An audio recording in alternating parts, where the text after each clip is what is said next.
how I do my knotless box braids.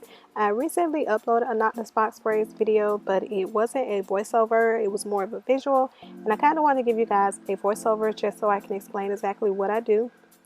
So first I like to start out by parting the hair from one side of the head to the other side of the head, and then once I do that, I like to go within that section and kind of map out how many braids are going to be in that section, just so I can make sure everything is parted neatly and the subsections that I'm going to be doing are going to be around the same size. So next I like to take that subsection and divide it up into 3 pieces, and these are going to be the 3 pieces that I'm going to be braiding with. I like to start out with my right hand crossing over and grasping the piece furthest to my left, and I do this with every single braid. Then I'm going to cross the hair over into my left, back over into my right. Then I'm going to cross it back over into my left again. This is where I'm going to add a piece of hair.